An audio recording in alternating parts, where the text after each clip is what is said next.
जिला जाट महासभा समिति के अध्यक्ष शेर सिंह चौधरी ने अलवर और भरतपुर में बाजरे की सरकारी खरीद तुरंत शुरू करने और पर्याप्त खाद की मांग उठाई है। उन्होंने कहा कि बाजरे की बेहतर पैदावार हुई है, लेकिन मंडी में बाजरे का भाव काफी कम मिल रहा है। चौधरी ने कार्रवाई नहीं होने पर आंदोलन की चेतावनी दी है। सर, राजस्थान सरकार ने जो किसानों की बाजरे का समर्थन मूल्य है उस पर सरकारी खरीद शुरू नहीं की है, जिसके कारण किसानों को बाजार भाव में सस्ते दर पर बाजार भाव में बाजरा बेचना पड़ रहा है।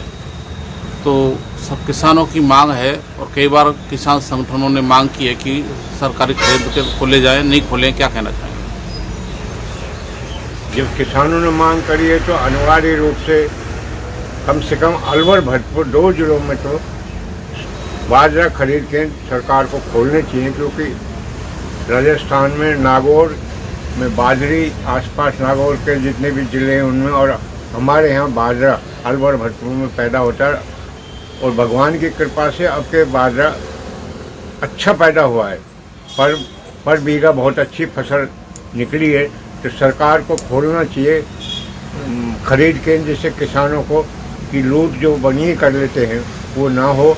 और जबकि इसका समर्थन मूल्य 2650 रुपये सरकार ने घोषित किया हुआ है, जबकि यहाँ किसान से मंडी, कृषि उपज मंडी में बाजरा मुश्किल से 2200-2100 रुपये प्रति कुंटल खोला जा रहा है। जबकि गंगानगर में, हनुमानगढ़ में, बीकानेर में मूंग की पैदावार इतनी अच्छी है और वहाँ सरकार ने इनके खरीद केंद्र तीनों जिलों में खोले हुए हैं। वर्तमान में सरकार जो से चल रहे हैं खरीद केंद्र, जबकि कितने दुर्भाग्य की बात है यहाँ के राजनेताओं के लिए, अलवर भरतपुर के राजनेताओं के लिए, कि जिन्होंने अभी तक सरकार से, बीजेपी के नेताओं ने यहाँ अलवर भरतपुर जिले में बाजरा केंद्र नहीं खोले।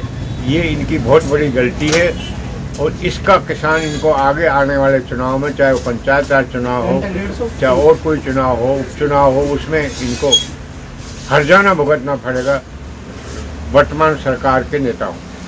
सर, अगर किसान केंद्र, जो खरीद केंद्र किसानों के लिए नहीं खोले जाते हैं, तो क्या आपको लगता है कि किसान संगठन आंदोलन करेंगे?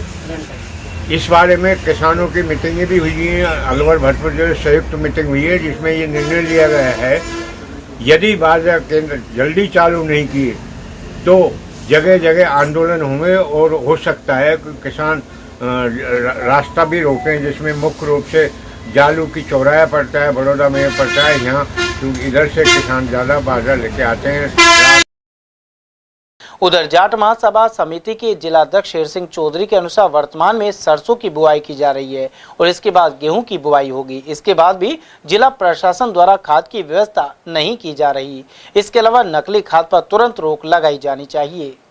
सर, सरसों की बुवाई चल रही है, थोड़े दिन बाद गेहूं की भी चलेगी। किसान को बड़े स्तर पर खाद की जरूरत है, किसान को खाद मिल नहीं रहा है, जो मिल रहा है बहुत महंगा है और आजकल तो नकली खाद भी आ रहा है।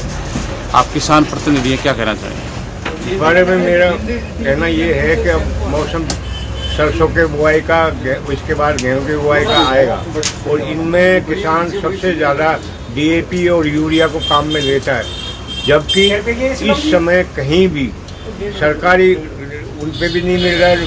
खाद बीज जो सरकार ने खोल रखे हैं उन पे भी नहीं मिल रहा।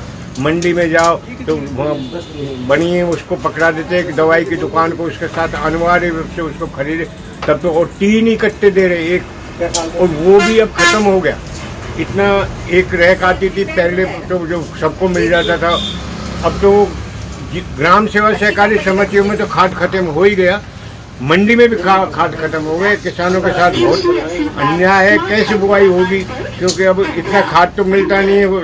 जो गोबर का खाद होता है गांव में वो बचा नहीं है। वो खाद से यूरिया DAP से किसान बोके बीज बोके और जब उसको पैदा करता है वो भी नहीं मिल रहा, तो फसल कैसे पैदा होगी?